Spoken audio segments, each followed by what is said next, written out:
Sex linked inheritance. मेरी आवाज़ आ रही है यहाँ तक? इसको हिंदी में क्या बोलते हैं? कल एक कमेंट आया था मेरे पास में कि साहब पढ़ाते तो ठीक हो लेकिन इंग्लिश के वर्ड ज़्यादा लिखते हो। अब परेशानी ये है कि जेनेटिक्स एक ऐसा विषय है कि जिसके अंदर टेक्निकल वर्ड इंग्लिश के ही ज़्यादा है।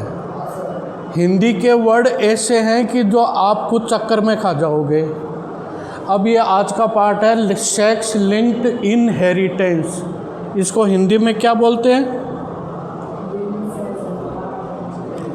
Sex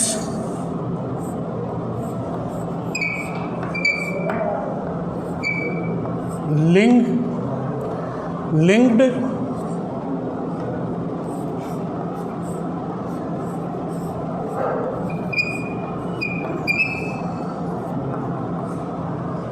inheritance, वंशानुगति।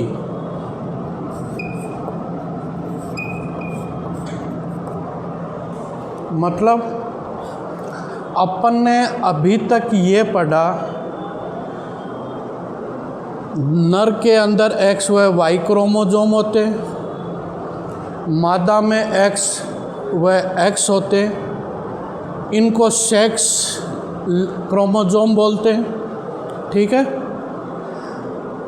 अब कुछ जीन्स भी ऐसे हो रहे हैं जो निषेचन के दरमियान में अपनी पीढ़ियों के जो बीमारियां हैं उनके जीन उनके साथ में ही क्रॉस हो रहे हैं। उनसे कुछ ऐसी बीमारियां हैं जो वंशानुगत बीमारियां नर या मादा जो भी पैदा संतति होती है उसके अंदर प्रवेश कर जाती है। ठीक है। अब ये कैसे हो रही है थोड़ा बहुत अपन पीछे का थोड़ा पढ़ लें, फिर अपन आगे पढ़ते हैं।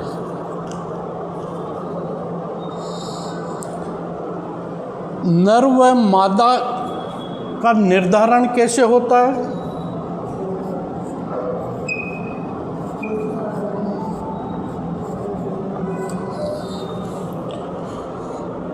नर व मादा का निर्धारण कैसे होता है?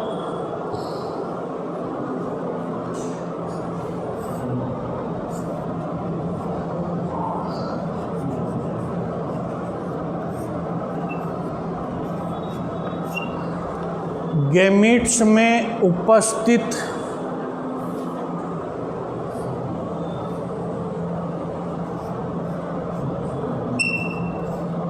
सेक्स क्रोमोसोम द्वारा। यार ये क्या है? ये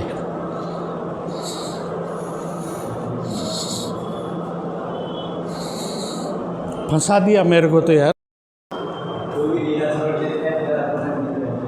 अपन ने ये भी पढ़ा कि चाहे पशु हो, चाहे पक्षी हो, चाहे मानव हो, हैं क्या होते हैं? एक लिंगी होते हैं। एक लिंगी किसको बोलते हैं?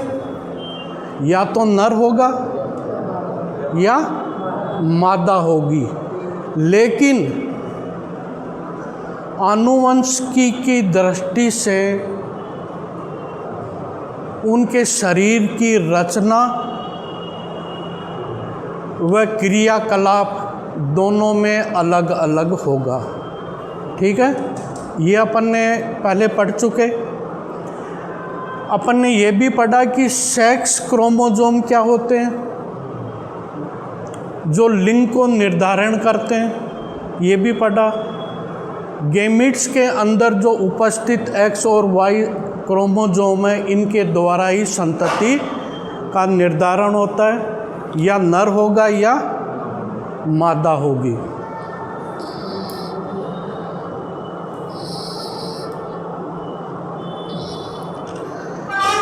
अब ये भी अपन ने पढ़ा है कि सेक्स क्रोमोसोम है वो निश्चित मात्रा में होते हैं, निश्चित मात्रा में होते हैं। लेकिन भैया आवाज़ नहीं, लेकिन गुणसूत्रों की एक जोड़ी के ऊपर जीन निर्धारित होते हैं। एक जोड़ी के ऊपर होगा, जीन निर्धारित होते हैं। वो क्या काम करते हैं? नर व मादा तो सेक्स क्रोमोसोम के द्वारा होगा, लेकिन शरीर के लक्षण जो हैं, जिसको दैहिक लक्षण बोलते हैं, वो अलग अलग निर्धारित करते हैं। कौन निर्धारित करता है? कौन निर्धारित करता है? एक जोड़ी क्रोमोसोम के ऊपर जो जीन उपस्थित है, वो शरीर की दैहिक लक्षणों को निर्धारित करते हैं। ठीक है, ये भी अपन ने पिछले पढ़ लिया था।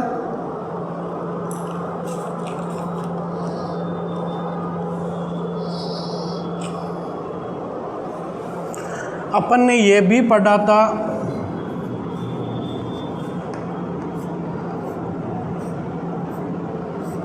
नर के अंदर एक्स और वाई क्रोमोसोम होते हैं, पढ़ा था। इनको क्या बोलेंगे?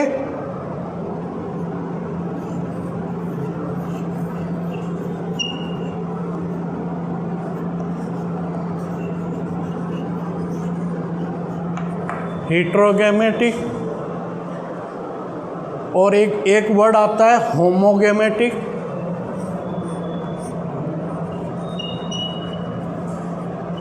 ये किस में होता है? मादा के अंदर।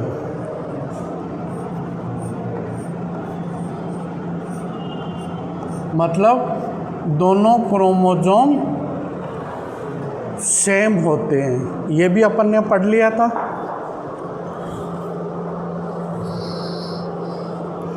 कहने का मतलब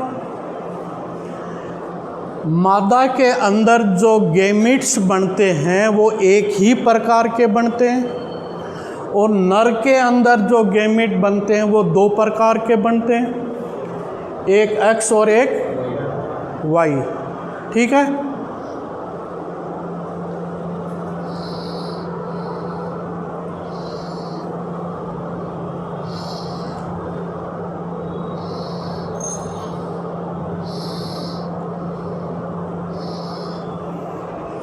अब जीन के बारे के अंदर थोड़ा अध्ययन कर लें।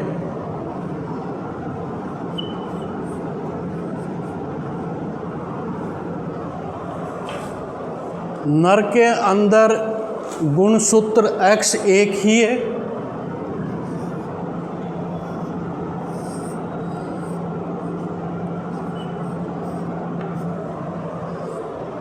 एक ही गुणसूत्र है, और मादा के अंदर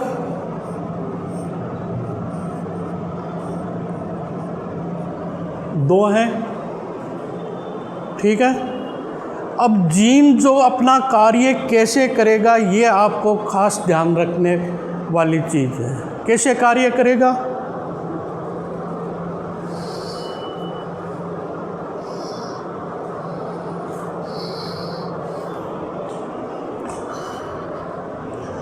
नर के अंदर जो X गुणसूत्र एक ही है, इसलिए इसके ऊपर एक्स क्रोमोसोम के ऊपर जो जीन्स उपस्थित होगा वो रिसेसिव होगा। रिसेसिव मतलब अप्रभावी होगा।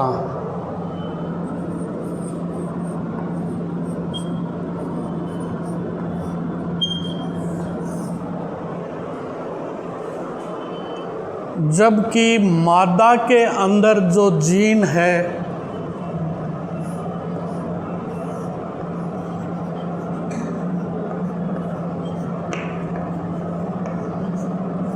डोमिनेंट होगा, मतलब प्रभावी होगा।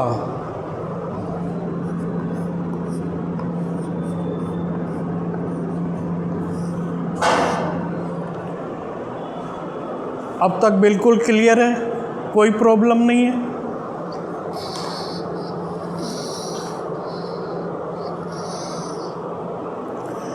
दूसरा, अप्रभावी जीन किसमें है?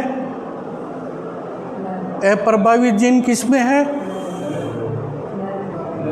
नर में। वो अपना असर कब नहीं दिखाता है? प्रभावी जीन की उपस्थिति के अंदर अप्रभावी जीन अपना असर नहीं दिखा पाएगा, क्योंकि वो तो नॉन डोमिनेंट है, रिसेसिव है। तो सामने अगर मान लो डोमिनेंट आ गया तो अपना क्या बस चलेगा? कोई बस नहीं चलेगा।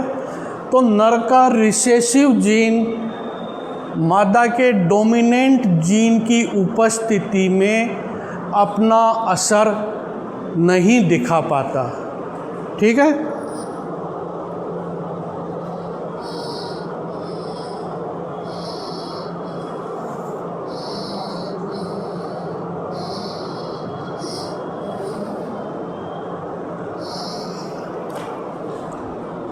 अब परिभाषा क्या होगी?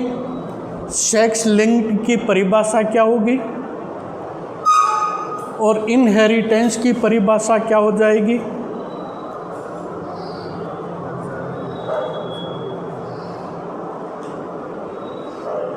एक्स गुणसूत्र द्वारा जो नियंत्रण है वो सेक्स लिंक्ड है, और वंशानुगति के जो लक्षण जीन द्वारा आ रहे हैं वो सेक्स लिंक्ड इनहेरिटेंस। तो अब यहाँ पर क्रोमोजोम भी आ गया इस पार्ट में, और दूसरा जीन्स भी आ गया। ठीक है। यहाँ तक अपन ने थोड़ा बहुत पिछले अध्याय में पढ़ लिया था। अब जीन्स के बारे में थोड़ा पढ़ लेंगे।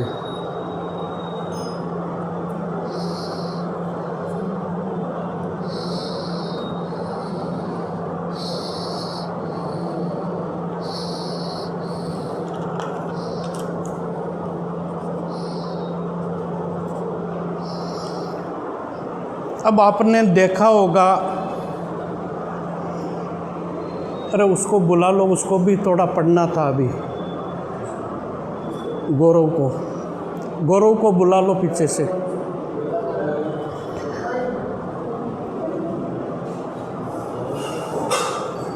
सेक्स लिंक्ड इनहेरिटेंस के लक्षण क्या क्या हैं आदमियों में? ये खास मेन आज का यही है, ये इम्पोर्टेंट है, ये निशान लगा लेना।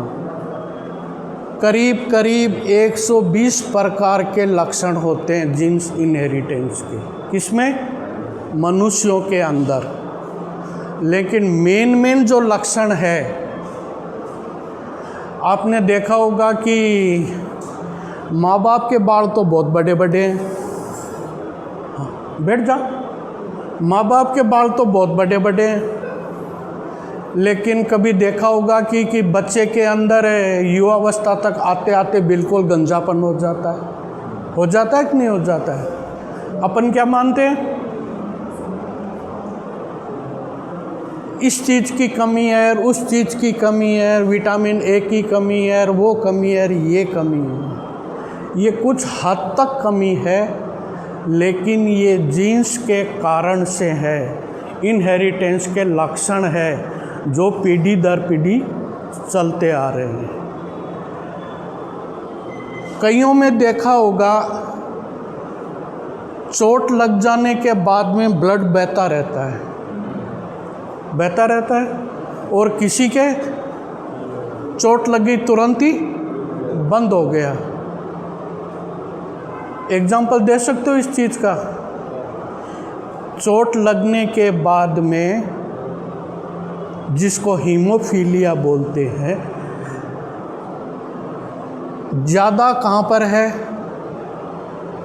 इंग्लैंड के राजघराने के अंदर ये बीमारी बहुत ज़्यादा है, जिसको हीमोफीलिया बोलते हैं। क्या बेटा? जोर से बोलिए। एक रानी थी, उसकी ज़्यादा। हाँ, वो जो भी है, लेकिन मेन चीज़ इंग्लैंड के राजघराने के अंदर हीमोफीलिया की बीमारी ज़्यादा है, और वहीं पर ही हीमोफीलिया का रिसर्च हुआ है, जो अब मैं आगे बताऊंगा। एक है कलर ब्लाइंडनेस। कुछ रंगों को अपन पहचान नहीं पाते। सभी रंगों की बात नहीं कर रहा हूँ, कुछ रंगों को अपन पहचान नहीं पाते। ऐसे खासकर 2 रंग है। कौन से हैं? एक तो लाल और दूसरा हरा। हरा और लाल रंग ऐसा है जिसको कलर ब्लाइंडनेस बहुत ज़्यादा होती है। ये किसके कारण से हो रही है? किसके कारण से हो रही है? जीन्स के ऊपर, जो एक्स क्रोमोसोम के ऊपर रिसेसिव अप्रभावी अवस्था के अंदर रहता है। वो किस में कैसे जाएगा वो अपन आगे पढ़ेंगे।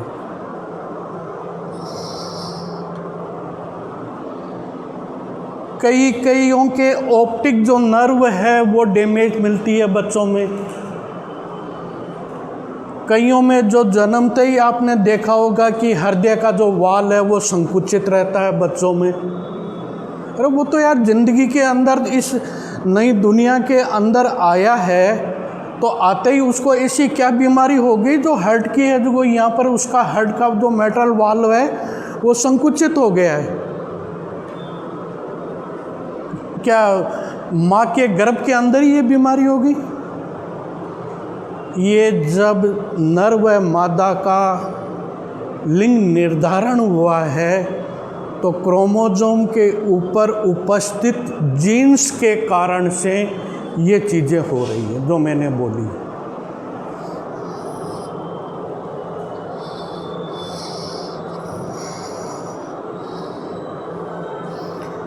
कलर ब्लाइंडनेस को हिंदी में क्या बोलते हैं?